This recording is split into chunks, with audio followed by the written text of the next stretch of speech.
మార్చి 29వ తేదీన మనకు అమావాస్య రాబోతుంది. ఇది అత్యంత శక్తివంతమైన అమావాస్య. అలానే కాకుండా ఉగాదికి ముందు వస్తుంది కాబట్టి ఈ 2 వస్తువులని మీ ఇంటికి తెచ్చుకోండి. మీరు కూర్చొని తిన్నా తరగని ఆస్తి వస్తుంది. అలానే కాకుండా లక్ష్మీదేవి మీ ఇంట్లో తిష్ట వేసుకొని కూర్చుంటుందన్నమాట. అందుకే ఏంటంటే గనకనండి అమావాస్య రోజున ఖచ్చితంగా ఈ వస్తువులను మీ ఇంటికి తెచ్చుకుంటే అదృష్టం, ఐశ్వర్యం అలానే కాకుండా అనారోగ్య సమస్యలు కూడా పూర్తిగా తొలగిపోతాయి. మీకు ఏంటంటే గనక కొత్త సంవత్సరం అండి, పట్టిందల్లా బంగారం అవుతుంది. చాలా మంచి రిజల్ట్ అయితే మీరు చూడటానికి అవకాశం ఉంటుంది. కాబట్టి ఖచ్చితంగా ఏంటంటే గనక ఈ వస్తువులను మీ ఇంటికి తెచ్చుకోండి. 2 తెచ్చుకోండి, ఎక్కువగా తెచ్చుకోవాల్సిన అవసరం కూడా లేదనమాట. ఈ వస్తువులకు అత్యంత శక్తి ఉంటుంది. ఈ వస్తువులు ఏంటంటే గనక చాలా వరకు కూడా అండి అదృష్టాన్ని తెచ్చి పెడతాయి. అమావాస్య రోజున కొన్ని వస్తువులను ముఖ్యంగా మన ఇంటికి తెచ్చుకోవటం వల్ల మనకు కలిగే అదృష్టం అనేది ఇంకా ఎవరి తరం ఆపటం ఎవ్వరి తరం కాదనమాట. అంత అదృష్టం పడుతుందండి. చాలా మందికి తెలిసే ఉంటుంది, కొంతమందికి తెలియకపోవచ్చు. అమావాస్య రోజున కొన్ని వస్తువులని అంటే మనము గుర్తు పెట్టుకొని మరి మన ఇంటికి తెచ్చుకోవాలండి. అలా తెచ్చుకుంటే మంచిదనమాట. ఎందుకంటే అమావాస్య లక్ష్మీదేవికి ఇష్టం కదా, లక్ష్మీదేవి చాలా ఇష్టపడుతూ ఉంటుంది. అందుకే అమ్మవారికి ఇష్టమైన వస్తువులని ఒక రకంగా చెప్పుకోదగ్గ విషయం కాబట్టి ఈ వస్తువులని మీరు మీ ఇంటికి తెచ్చుకోండి. అంటే అందరికి అందుబాటులో ఉంటాయి. వీటికి మనం ఏం పెద్దగా డబ్బు ఖర్చు పెట్టాల్సిన అవసరం కూడా లేదనమాట. చాలా చిన్న వస్తువులు కానీ వీటి వల్ల మనకు మంచి లాభాలు కలుగుతాయి అని చెప్పొచ్చు. అసలు ఏ వస్తువులను ఇంటికి తెచ్చుకోవాలి, అలానే కాకుండా ఎలాంటి నియమాలను ఆచరించాలో తెలుసుకునే ముందు ఒక చిన్న రిక్వెస్ట్ అండి, వీడియోని పూర్తిగా చూడండి, నచ్చితే లైక్ చేయండి, కొత్తగా చూస్తున్నట్టయితే సబ్స్క్రైబ్ చేసుకోండి. నార్మల్గా ఏంటంటే కనుక మనకు మార్చి 29వ తేదీ శనివారం ఉగాదికి ఒక రోజు ముందు అమావాస్య వస్తుంది. ఇలా రావటం చాలా విశేషం అండి. ఇది అత్యంత శక్తివంతమైన అమావాస్య. గ్రహణం కూడా ఈ రోజు ఏర్పడుతుంది, కానీ ఈ గ్రహణం మనకు కనిపించదు. అంటే భారతదేశంలో ఈ గ్రహణం లేనే లేదన్నమాట. ఎలాంటి నియమాలు అయితే ఆచరించకండి.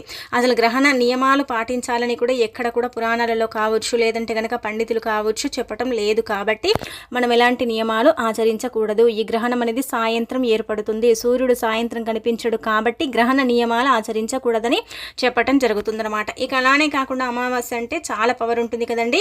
తప్పనిసరిగా ఇంటిల్లిపాది కూడా ఏంటంటే గనక తలస్నానాలు చేయాలి. ఇంట్లో అందరూ తలస్నానం చేయాలి. స్నానం చేసే నీటిలో కల్లుప్పు కానీ పసుపుని కానీ వేసుకొని చేస్తే ఇంకా మంచిదండి. చాలా మంచి రిజల్ట్ వస్తుందన్నమాట. ఇక ఆ తర్వాత ఇలా స్నాన కార్యక్రమాలు చేసుకుని ఇంట్లో లక్ష్మీదేవికి ఒక దీపం పెట్టండి. ఉగాదికి ఒక రోజు అమావాస్య ముందు వస్తుంది కాబట్టి ఆ రోజున మీరేంటంటే కనుక దేవుడి పటాలు క్లీన్ చేయడం ఇలాంటివి చేయకూడదు. ఎందుకంటే అమావాస్య కాబట్టి లక్ష్మీదేవి ఇంట్లో నుంచి వెళ్ళిపోతుంది. అమావాస్య రోజున అస్సలు కూడా మనము అంటే దీపం పెట్టినప్పుడు కూడా దేవుడి పటాలను క్లీన్ చేయకూడదు. అలా అని కొత్త సంవత్సరం రోజు చేసుకోవచ్చు అండి. అంటే కనుక ఇలా మనము అంటే ఉగాదికి ఒక రోజు ముందు కావచ్చు, లేదంటే అమావాస్యకు ఒక రోజు ముందు కావచ్చు చేసుకుంటే చాలా మంచిదండి. చాలా అద్భుతమైన ఫలితాలు అయితే ఉంటాయి. ఇలా చేసేసుకుని ఒక దీపం పెట్టేసుకుంటే లక్ష్మీదేవి అనుగ్రహం కలుగుతుంది. సంవత్సరం అంతా కూడా మీకు బాగా యోగిస్తుంది. మంచి రిజల్ట్తో మీ జీవితమే మారిపోతుందని చెప్పొచ్చు. అందుకే మీరే ఏంటంటే కనుక ముఖ్యంగా గుర్తుపెట్టుకొని ఈ రోజున ఇలా లక్ష్మీదేవికి ఇంట్లో దీపారాధన చేసుకోండి. చాలామంది అంటారు అమావాస్య రోజు దీపం పెట్టకూడదండి అని, కానీ శాస్త్రాల్లో మనకి ఈ విధంగా చెప్పబడుతుంది. మన పూర్వీకులు కూడా ఏంటంటే కనుక అమావాస్య రోజున దీపం పెట్టేవారు. దీపం పెడితేనే మంచిది. అమావాస్య అమ్మవారికి ఇష్టం కాబట్టి ఆ లక్ష్మీదేవి భూమిపైనే సంచరిస్తూ ఉంటుందండి. అందుకే ఏంటంటే కనుక అమావాస్య రోజున తప్పనిసరిగా లక్ష్మీదేవికి దీపమైనా సరే పెట్టాలని చెబుతూ ఉంటారు మన పెద్దవారు. మీరు ఒక చిన్న దీపం పెట్టేసుకోండి సరిపోతుంది. ఇంకా మీరేం ఆడంబరంగా చేయాల్సిన అవసరం లేదు. ఇక ఆ తర్వాత ఏంటంటే కనుక ఈ వస్తువులను మీ ఇంటికి తెచ్చుకోండి. మీరు తెచ్చుకోవాల్సిన వస్తువుల్లో మొదటి వస్తువు ఏంటంటే గనక బెల్లం అండి. బెల్లం అనేది చాలా చాలా పవిత్రతను కలిగి ఉంటుంది. బెల్లం చాలా శక్తివంతమైనది. బెల్లంతో పరిహారం చేస్తే తప్పకుండా ఫలితం వస్తుంది. బెల్లం అనేది ఏంటంటే గనక శుద్ధి అయిన పదార్థం కాబట్టి బెల్లాన్ని ఇంటికి తెచ్చుకుంటే మనకు అదృష్టం అండి. బెల్లం బంగారంతో సమానమైనది అని పోలిస్తూ ఉంటారు. అలానే కాకుండా బెల్లం దేవతలకు దేవుళ్లకు నివేదన అయ్యేదనమాట. బెల్లం ఏంటంటే గనక చాలా చాలా శక్తివంతమైనది కాబట్టి ఈ రోజున మీరు మర్చిపోకుండా బెల్లాన్ని మీ ఇంటికి కొని తెచ్చుకుంటే మీకు అదృష్టం విపరీతంగా పడుతుందండి. డబ్బు లేని సమస్యలన్నీ కూడా పోతాయి. అమ్మవారు మీ ఇంట్లో తిష్ట వేసుకుని కూర్చొని మీకు ఐశ్వర్యంతో పాటు చక్కటి ఆరోగ్య ప్రాప్తిని కూడా కలిగిస్తుంది. అలానే కాకుండా బెల్లాన్ని తెచ్చుకున్న తర్వాత కాసేపు పూజ గదిలో పెట్టి ఆ తర్వాత ఆ బెల్లాన్ని మీరు ఏంటంటే కనుకనండి వంటల్లో ఉపయోగించుకోవచ్చు. లేదంటే కనుక ఆ బెల్లంతో మనము ఏదైనా సరే నైవేద్యం చేసేసి లక్ష్మీదేవికి సమర్పించవచ్చు. ఇలా చేసుకున్నా కానీ ఫలితాలు ఉంటాయి. కాబట్టి బెల్లాన్ని ఈ రోజున తప్పకుండా ఇంటికి కొని తెచ్చుకోండి. తర్వాతి రోజు ఉగాది కాబట్టి బెల్లం మనకు ఉపయోగపడుతుంది కదా. కాబట్టి ఇది అమావాస్య రోజు మీరు బెల్లం కొని తెచ్చుకోండి. ఇంకా మీకు మంచిదన్నమాట. ఇలా బెల్లం తెచ్చుకుంటే చాలా అద్భుతమైన ఫలితాన్ని అయితే మనం చూస్తాం. బెల్లం తెచ్చుకున్న తర్వాత మీరేంటంటేనండి దాన్ని వాడకండి. కేవలం లక్ష్మీదేవి పటం ముందు కాసేపు ఇలా పెట్టేసి తీసేయండి సరిపోతుంది. ఇక ఆ తర్వాత రెండో వస్తువు కూడా అత్యంత శక్తివంతమైనది. ఇదేంటంటే కనుక లక్ష్మీదేవికి అంకితం చేయబడే వస్తువు అండి. ఈ వస్తువు వల్ల మనకు మంచి ఫలితం అయితే ఉంటుందన్నమాట. ఈ వస్తువు వల్ల సంపాదన పెరుగుతుంది, ఐశ్వర్యం లభిస్తుందని చెప్పొచ్చు. అవేనండి యాలకులు. యాలకులు లక్ష్మీదేవికి చాలా ఇష్టం అండి. కాబట్టి యాలకులను ఇంటికి తెచ్చుకోవాలన్నమాట. యాలకులు ఇంటికి తెచ్చుకుంటే ఆ యాలకులతో పాటు లక్ష్మీదేవి మన ఇంట్లో చేరుతుందని మనకు పురాణాలు చెబుతున్నాయి. అలానే కాకుండా ఈ యాలకులను ఇంటికి తెచ్చుకున్న తర్వాత యాలకులతో మీరు అనేక రకాల పరిహారాలు చేయొచ్చు. లేదంటే గనక వీటిని కూడా మీరు ఏంటంటే గనక రోజువారీగా మీరు వంటల్లో వాడుకోవచ్చు. అలా కూడా ఫలితాలు ఉంటాయి. ఆ ఫలితాలను చూసి మీరే ఆశ్చర్యపోతారనమాట. మీరేంటంటే గనక షాక్ అయిపోతారని చెప్పొచ్చు. కాబట్టి ఇలా యాలకులని ఇంటికి తెచ్చుకోండి. యాలకులు ఏంటంటే చిన్న ప్యాకెట్ తెచ్చుకోండి. మరీ పెద్దది తెచ్చుకోవాలని రూల్ ఏమీ లేదండి. మనకు దొరుకుతూ ఉంటాయి కదండి, ₹10 ₹20 పెడితే చిన్న చిన్న ప్యాకెట్స్ వస్తాయి. అందులో 6, 5 ఇలా దొరుకుతూ ఉంటాయి యాలకుల ప్యాకెట్లు. అవి ఏంటంటే ఇంటికి తెచ్చుకోండి. మీరు ఒకటే తెచ్చుకోవాలని రూల్ ఏమీ లేదు. అలానే మీరు పెద్ద తెచ్చుకోవాలని రూల్ ఏమీ లేదు. మీకు నచ్చింది అంటే మీ స్తోమతకు తగ్గట్టు మీకు నచ్చింది, మీకు ఏది కావాలో అది తెచ్చేసుకోండి, సరిపోతుంది. యాలకులు తెచ్చుకున్న తర్వాత అమ్మవారి పటం ముందు పెట్టి కాసేపు వదిలేస్తే ఇంకా అదేంటంటే కనుక లక్ష్మీదేవికి నివేదన అయిపోతుంది. ఆ తర్వాత వాటిని తీసుకుని మనం వాడుకుంటే మనకు లక్ష్మీదేవి అనుగ్రహంతో పాటు మనకు ఐశ్వర్యం కూడా లభిస్తుంది. చక్కటి అభివృద్ధి ఉంటుందండి. ధన ద్వారాలు తెచ్చుకోవడంతో పాటు ధనం అనేది మన దగ్గరకు ఆకర్షించడానికి కూడా అవకాశం అనేది అధికంగా ఉంటుంది. కాబట్టి యాలకులని తప్పనిసరిగా మీ ఇంటికి తెచ్చుకొని ఈ విధంగా ఏంటంటే కనుక మీరు పరిహారాలు చేసుకోవచ్చు, వంటల్లో వాడుకోవచ్చు. అమ్మవారికి ఏంటంటే కనుక యాలకుల మాలను కూడా సమర్పించవచ్చు అనమాట. ఇలా మీకు నచ్చిన విధంగా ఏంటంటే కనుక యాలకులతో పరిహారం చేయండి. లేదంటే అందులో నుంచి ఒక 2 యాలకులు తీసి లక్ష్మీదేవి పటం ముందు పెట్టి పూజించుకొని ఆ తర్వాత వాటిని తీసి ధనం దాచే చోట దాచుకోండి. లేదంటే పర్సులో పెట్టుకోండి, బీరువాలో పెట్టండి. ఇంకా మీ ఇష్టాన్ని బట్టి మీరు ఎక్కడైతే ధనం దాస్తారో అక్కడ పెట్టేసుకోండి, సరిపోతుంది. అలా కూడా మీకు ఫలితం వస్తుందన్నమాట. ఇక ఆ తర్వాత ఇంకొకటి ఏంటంటే కనుకనండి ఈ వస్తువు ఏంటంటే కనుక చాలా చాలా శక్తివంతమైన వస్తువు. ఈ వస్తువు ఇంటికి తెచ్చుకుంటే ఇంట్లో శుభకార్యాలు జరుగుతూనే ఉంటాయన్నమాట. అదేనండి పసుపు ఇంటికి తెచ్చుకుంటే చాలా మంచిది, మంగళకరమైనది కదా. మరి మంగళకరమైన అంటే కార్యాలు మన ఇంట్లో జరగాలి కదండి. మా ఇంట్లో చాలా ఏళ్ళైపోయిందండి, మా ఇంట్లో శుభకార్యాలే జరగలేదండి, అసలు ఎందుకు జరగటం లేదో కూడా మాకు తెలియదండి అని బాధపడతారు కదా. అలాంటి వాళ్ళు ఏంటంటే కనుక పసుపు ప్యాకెట్ని మీ ఇంటికి తెచ్చేసుకుని ఆ పసుపుతో మీరు ఏంటంటే కనుక చక్కగా అండి అమ్మవారిని పూజించవచ్చు, కాళ్ళకు రాయొచ్చు. అలానే కాకుండా శరీరానికి పట్టించి స్నానం చేయొచ్చు. పసుపు కుంకుమలను ఇంటికి తెచ్చుకోవచ్చు, లేదంటే విడిగా పసుపుని ఇంటికి తెచ్చుకోవచ్చు. అలా పసుపుని ఇంటికి తెచ్చుకోవటం వల్ల కూడా అమ్మవారి యొక్క అనుగ్రహం కలిగి మన ఇంట్లో శుభకార్యాలు జరగక ఏళ్ల తడబడి మనం అలాగే ఉన్నామనుకోండి, శుభకార్యాలు చేయలేక ఇబ్బంది పడిపోతున్నట్టయితే ఆ శుభకార్యాలు జరగటానికి కూడా అవకాశాలు ఉంటాయి. కాబట్టి చిన్న ప్యాకెట్ పసుపుని తెచ్చుకొని ఆ పసుపుని వంటల్లో వాడుకోండి, లేదంటే లక్ష్మీదేవిని పూజిస్తూ ఉండండి. అలా కూడా అమ్మవారి అనుగ్రహం కలిగి మీ సుడి తిరిగి మీకంతా కూడా మంచి జరుగుతుందన్నమాట. ఇక ఆ తర్వాత మీరు ఏంటంటే కనుకనండి రాళ్ళ ఉప్పుని ఇంటికి కొన్ని తెచ్చుకోండి. రాళ్ళ ఉప్పు అంటే లక్ష్మీదేవి రూపం అండి. అంటే ఈ రాళ్ళ ఉప్పు అనేది ఏంటంటే కనుక లక్ష్మీదేవి పుట్టినిల్లు అంటే సముద్రం నుంచి లభిస్తుంది. సముద్రం ఏంటంటే కనుకనండి అమ్మవారి పుట్టినింటిగా పరిగణించబడుతుంది. కాబట్టి సముద్రం నుంచి లభించే ఈ రాళ్ళ ఉప్పుకు అత్యంత శక్తి ఉంటుంది. ఉప్పు గురించి మనందరికీ తెలిసే ఉంటుంది, మనం ప్రత్యేకించి ఉప్పు గురించి చెప్పాల్సిన అవసరమే లేదండి. రాళ్ళ ఉప్పు, కల్లుప్పు, రాక్ సాల్ట్, అలానే కాకుండా దొడ్డుప్పు ఇలా రకరకాలుగా పిలుస్తూ ఉంటారు. కానీ ఎలా పిలుచుకున్నా కానీ ఉప్పు మాత్రం ఉప్పే కదా. కాబట్టి ఉప్పుని ఇంటికి తెచ్చుకొని ఇప్పుడు చెప్పే విధంగా ఈ పరిహారం చేసుకోండి. ఇదేంటంటే కనుక అప్పుని తీర్చడానికి ఉపయోగపడుతుంది. అప్పుల కూబిలో నుంచి మీరు బయటికి రాగలుగుతారు. అలానే కాకుండా మీకంతా కూడా మంచి జరుగుతుందని చెప్పొచ్చు.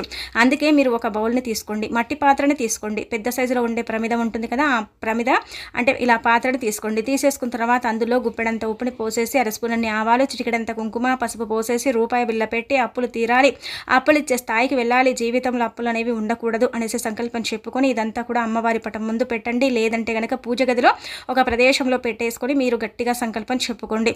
అప్పు అనేది తీరిపోయి అప్పులు ఇచ్చే స్థాయికి మేము కూడా వెళ్ళాలి, అప్పు మా జీవితంలో ఉండకూడదు, అప్పుల వల్ల మేము చాలా సఫర్ అయిపోతున్నాం, బాధపడిపోతున్నాం. మీకు ఏ సమస్య ఉంటే అది చెప్పుకోండి. ఇదే చెప్పాలి, ఇలానే చెప్పాలని ఏమీ లేదు. మీరు ఏది చెప్పుకున్నా కానీ ఫలితాలు అయితే ఉంటాయన్నమాట. ఇలా అప్పు గురించి చెప్పేసుకున్న తర్వాత మీరు అలాగే పెట్టేయండి. ఒక రాత్రంతా కూడా మన ఇంట్లో ఇలాగే ఉంచాలండి. అలా ఉంచిన తర్వాత తెల్లారి లేస్తే మనకి ఏమవుతుంది, ఉగాది కదా. ఉగాదికి మీరు ఏంటంటే కనుక ఈరోజు లేదండి ఈరోజు చేయలేమంటే మీరు అలాగే మీరు ఆ బౌల్ని ఉంచవచ్చు. లేకపోతే మీరు ఉదయం చేసుకున్న, సాయంత్రం చేసుకున్న, రాత్రి చేసుకున్న, ఒక రాత్రి నిద్రించిన తర్వాత తెల్లవారుజామున కానీ 7 లోపు కానీ తీసుకెళ్ళి వేప చెట్టు మొదట్లో కానీ లేదంటే ఇంకా మిగతా చెట్లు ఇంకా ఏవుంటే అవి ఇంకా ఆ చెట్ల దగ్గరికి వెళ్ళేసి అక్కడ గోతిని తీసేసి ఆ రూపాయి బిళ్ళతో సహా మీరు అక్కడ పాతి పెట్టండి. చూడండి మీకు ఖచ్చితంగా అప్పు అనేది తీరుతుంది. అప్పు తీరటంతో పాటు ధన ద్వారాలు తెచ్చుకుంటాయి, ధనం వస్తుంది. లక్ష్మీదేవి ఏంటంటే కనుక డబ్బుని సమకూరుస్తుంది. ఏదో ఒక రకంగా ఏంటంటే కనుక డబ్బుని మనకు అందేలాగా చేస్తుంది. కాబట్టి ఈ విధంగా ఏంటంటే కనుక రాళ్ళ ఉప్పుని ఇంటికి తెచ్చుకొని పరిహారం చేసుకోండి. అమావాస్య రోజున రాళ్ళ ఉప్పు ఇంటికి కొడి తెచ్చుకుంటే ఐశ్వర్యం, అదృష్టం, అలానే కాకుండా కనీ విని ఎరుగని సంపద మన సొంతం అవుతుంది. అంటే మనం చాలా వరకు కూడా అండి ఎంత సంపాదించుకున్న రూపాయి కూడా మిగలదనుకుంటారు కదా. అలాంటి వాళ్ళు మీరు కావాలంటే ఉప్పుని తెచ్చుకొని ఉప్పును ఒక బౌల్లో పోసుకొని అందులో డబ్బు పెట్టుకొని అమ్మవారి పటం ముందు పెట్టి ఆ తర్వాత ఆ డబ్బుని తీసి ధనం దాచే చోట దాచుకున్న అలా కూడా మీకు సంపద చేకూరుతుంది, ఐశ్వర్యం లభిస్తుంది, అభివృద్ధి బాగుంటుంది, లక్ష్మీదేవి మీ ఇంట్లోనే ఉండిపోతుంది, పీట వేసుకుని కూర్చుంటుంది అని కూడా మనకు పరిహార శాస్త్రంలో చెప్పడం జరుగుతుందన్నమాట. అందుకే మీరు ఈ విధంగా కూడా ఆచరించవచ్చండి, ఆచరించేసి ఫలితం పొందవచ్చు అనమాట. ఇక ఆ తర్వాత మనం చూసుకున్నట్టయితే ఇలా ఉప్పుని కొని తెచ్చుకోవటం చాలా అదృష్టం అండి, చాలా గొప్ప అదృష్టంగా భావించబడుతుందన్నమాట.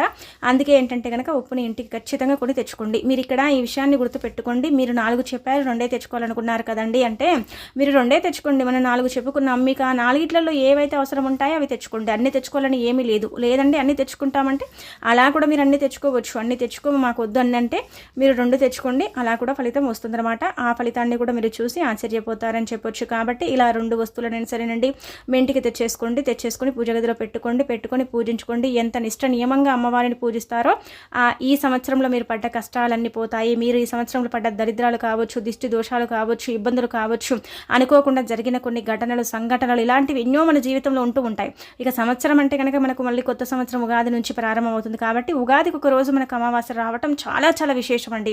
మన దరిద్రాన్ని పోగొట్టుకోవడానికి అమావాస్య వచ్చింది, మనకు మంచి చేసుకోవడానికి అమావాస్య వచ్చింది, చెడుని తొలగించుకోవడానికి అమావాస్య వచ్చింది. కాబట్టి ఇలా ఈ అమావాస్య రోజున మీరు ఏది చేసుకున్నా కానీ మీరు పట్టిందల్లా బంగారం అవుతుంది. ఇక కొత్త సంవత్సరం ఏంటంటే కనుక కోట్ల కథపతులు అయిపోతారండి. ఇంకా మీకు కూర్చొని తిన్నా తరగని ఆస్తి వస్తుందన్నమాట. అలానే అమ్మవారు మీ ఇంట్లో తిష్ట వేసుకుని కూర్చొని మీకు కావలసినంత ఐశ్వర్యం కూడా ఇస్తుందని చెప్పొచ్చు. కాబట్టి ఇలా ఈ విధంగా ఏంటంటే మీరు అంటే ఇలా ఉప్పుని తెచ్చేసుకొని పరిహారం చేసుకోండి. ఇలా 2 వస్తువులను తెచ్చుకోండి, ఇంకా తెచ్చేసుకొని పరిహారం చేసేసుకోండి. చాలా చాలా మంచి రిజల్ట్ అయితే వస్తుంది. ఆ రిజల్ట్ని మీరు కళ్ళతో చూస్తారండి. ఇక అలానే కాకుండా ఇంకొకటి ఏంటంటే కనుక చాలామందికి అమావాస్య అంటే పడదండి, చాలా ఇబ్బంది కలుగుతూ ఉంటుందన్నమాట. అమావాస్య వస్తే మాకు భయం అవుతూ ఉంటుందండి, అమావాస్య వస్తే మాకు ఏదైనా జరుగుతుందని మాకు ఇబ్బంది కలుగుతూ ఉంటుందండి, అసలు ఏం చెయ్యాలో అర్థం కాదు, ఏదైనా పరిహారం ఉంటే బాగుండండి ఇలా అమావాస్య రోజున భయపడకుండా ఉండడానికి అని అనుకుంటారు కదండి. అలాంటి వాళ్ళు ఇప్పుడు చెప్పే విధంగా పరిహారం చేసుకోండి. అమావాస్య వల్ల మీకు ఎలాంటి ఎఫెక్ట్ అనేది కాదు. కొంతమందికి ఏంటంటే ఎఫెక్ట్ జరుగుతూ ఉంటుందండి, ఇబ్బంది కలుగుతుంది, గొడవలు లేని దగ్గర కూడా కొన్ని గొడవలు క్రియేట్ అవుతాయి అమావాస్య వల్ల. మనం ఏమనుకుంటాం, మనకు అనుమానం ఉంటుంది ముందుగానే ఏంటంటే కనుక అమావాస్య వచ్చింది కాబట్టి ఇంకా మా ఇంట్లో గొడవలు జరుగుతాయి, మాకు ఏంటంటే కనుక గొడవలు అయిపోతాయి, మేము కొట్టుకుంటాము, తిట్టుకుంటాము, ఇక ఏం జరుగుతుందో మాకు ఈ అమావాస్య అన్నట్టుగా కొంతమంది ఏంటంటే కనుక ముందుగానే ఫిక్స్ అయిపోతారనమాట వారి యొక్క మైండ్లో కావచ్చు, మనసులో. కానీ నిజానికి చెప్పాలంటే కనుక అమావాస్య కొన్నిసార్లు మంచి చేస్తుంది, కొన్నిసార్లు చెడు చేస్తుంది అనమాట. అందుకే ఏంటంటే మీకు అంతా కూడా మంచి జరగాలి, అమావాస్య రోజు అద్భుతమైన ఫలితాలు రావాలంటే కనుక మీరేం చేయండి అంటే ఒక నిమ్మకాయని తీసుకోండి. నిమ్మకాయ పండింది తీసుకోవాలండి. పరిహారానికి పండిన నిమ్మకాయ పనిచేస్తుంది అనమాట. 4 భాగాలుగా ఏంటంటే కనుక ఆ నిమ్మకాయని కట్ చేయండి. ఇక్కడ చూపించే విధంగా చేసుకోండి సరిపోతుంది. అలా చేసిన తర్వాత అందులో ఏంటంటే కనుక ఆవాలను కుక్కండి, అంటే ఆవాలను పోసేయండి. పోసేసిన తర్వాత అరస్పూనంత కుంకుమ పోయండి, అంటే అరస్పూన్ ఏం పట్టదండి, 2 చిటికెళ్ళ కుంకుమ పోసేయండి. పోసేసిన తర్వాత తల చుట్టూదా ఏంటంటే కనుక కనీసం అండి 11 లేదా 9 సార్లు తిప్పుకోండి. 9 అయినా సరే సార్లు తిప్పుకోవచ్చు, 11 సార్లు అయినా సరే తిప్పుకోవచ్చు. ఇలా ఎందుకు తిప్పాలండి అంటే కనుక మనలో భయం ఉంది కదా, ఆ భయాన్ని తొలగించుకోవడానికి. అమావాస్య వస్తే మనకి ఏంటంటే కనుక గ్రహాలు నీచ స్థాయిలో పడిపోతాయి. అలా పడిపోయినప్పుడు ఏంటంటే మనకి ఇబ్బందులు వస్తూ ఉంటాయి. అలాంటి ఇబ్బందులను రానివ్వకుండా చేయడానికి ఈ పరిహారం ఉపయోగపడుతుందన్నమాట. ఇక ఇంకొకటి ఏంటంటే కనుకనండి ఇలా మీరు తల చుట్టూదా తిప్పేటప్పుడు మీకు ఏదైనా ఉంటే చెడు వెళ్ళిపోతుంది, అలానే కాకుండా మంచి ఫలితం వస్తుంది, మీ జీవితం మారిపోతుంది, మీకు అంతా కూడా మంచి జరగడానికి అవకాశం ఉంటుంది. కాబట్టి ఇలా తల చుట్టూదా తిప్పేసిన తర్వాత ఆ నిమ్మకాయని ఏంటంటే కనుక దూరంగా విసిరేయండి. ఎంత దూరంగా విసరగలిగితే మీకే అంత మంచిది. కాబట్టి అంత దూరంగా మీరు విసిరేసి ఇంకా గమ్మునైపోండి, కాళ్ళు చేతులు శుభ్రం చేసుకోండి. ఎందుకంటే ఇలాంటి కొన్ని పరిహారాలు చేయడం వల్ల ఏంటంటే కనుక మనకు మళ్ళీ మన నుంచి వేరే వాళ్ళకు చెడు వెళుతుంది, మన నుంచి వేరే వాళ్ళకి ఎఫెక్ట్ అవుతుంది. కాబట్టి అలా కాకుండా ఉండటానికి మీరు కాళ్ళు చేతులు శుభ్రం చేసుకుంటే సరిపోతుంది. ఇక ఈ పరిహారం ఏంటంటే కనుక అమావాస్య మీరు ఆ రోజే తొందరగా చేసేసుకోండి. 7 లోపే చేసుకోండి బాగుంటుంది. లేదు 10 లోపే చేసుకుంటామంటే అలా చేయండి. కానీ 10 దాటిపోయిన తర్వాత చేసుకున్న ఏం పెద్దగా ఫలితం అయితే రాదండి.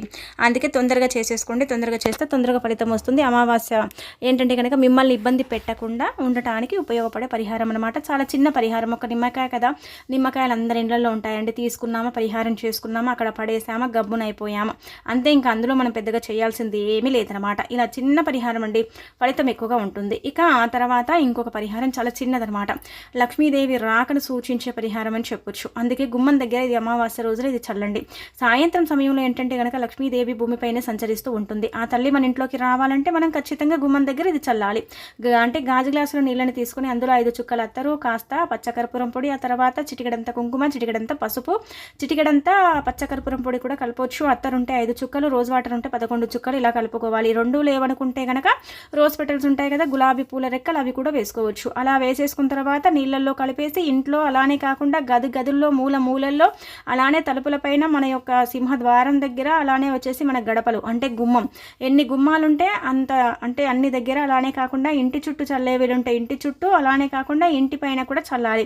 ఈ నీళ్లు చల్లటం వల్ల ఏంటంటే కనుక మన ఇంటిపై నరదిష్టి, నరఘోష, జనఘోషతో పాటు మన ఇంట్లోకి లక్ష్మీదేవి అనేది రాదండి. ఎన్ని పూజలు చేసుకున్నా కానీ ఆ తల్లి మన ఇంట్లోకి ప్రవేశించదు కదా. అలా ప్రవేశించినప్పుడు ఏంటంటే మనకు చాలా ఇబ్బంది కలుగుతూ ఉంటుంది. మేము ఎంత చేసుకున్నా కానీ మాకైతే లక్ష్మీదేవి అనుగ్రహమే లేదు, ఏం లాభం మేము చేసి అని కొంతమంది ఏంటంటే నిరుత్సాహపడిపోతూ ఉంటారు. అలా కాకుండా ఏంటంటే కనుకనండి, మీరు ముఖ్యంగా ఇప్పుడు చెప్పిన ఈ పరిహారం చేసుకుంటూ అమ్మవారిని పూజించుకోండి. తప్పకుండా మీ ఇంట్లోకి వస్తుంది, మీ ఇంటినే ఇష్టపడుతుంది, మీ ఇంట్లోనే తిష్ట వేస్తుంది. అలానే కాకుండా మీకు ఐశ్వర్యము, అభివృద్ధి, అనారోగ్య సమస్యలు తొలగిస్తుంది, అన్ని విధాలుగా కూడా మీకు బాగుండేలాగా చేస్తుందండి. చాలా చాలా బాగా ఉపయోగపడే పరిహారం కాబట్టి దీన్ని మీరు ఈ విధంగా ఆచరించుకోండి. ఈ అమావాస్య రోజున మీరు ఏది చేసుకున్నా మీకు బాగుంటుందండి. సంవత్సరం అంతా కూడా బాగుండాలి, మాకు ఇబ్బంది ఉండకూడదు అనుకునేవారు మాత్రం ప్రయత్నించుకోండి. లేదు మేము బాగానే ఉన్నామనుకునేవారు ఇంకా మీ ఇష్టం అండి అది. కానీ ఇలాంటి పరిహారాలు ఏంటంటే కనుక మన పూర్వకాలంలో మన పూర్వీకులు అధికంగా ఆచరించేవారండి, అధికంగా చేసేవారు. మీరు కూడా చేయటం వల్ల మీకు మంచి జరుగుతుంది కానీ చెడు జరగదు. పరిహారాల ద్వారా ఏంటంటే కనుక మనం మంచి లాభాన్ని పొందుతాము. పరిహారాలు చేయటం వల్ల ఏంటంటే కనుక 100% ఫలితాలు కూడా వస్తాయన్నమాట. 100% ఫలితాలు పొందడానికి కూడా ఇలాంటి పరిహారాలు అనేవి మనకు సిద్ధిస్తాయి, అనుకూలిస్తాయి, అద్భుతమైన ఫలితాలను తెచ్చిపెట్టి మన జీవితాలను మార్చేసి మనకేంటంటే కనుక దైవానుగ్రహాన్ని కూడా కలిగిస్తాయని పురాణాలు చెబుతున్నాయి. కాబట్టి ప్రయత్నించుకోండి.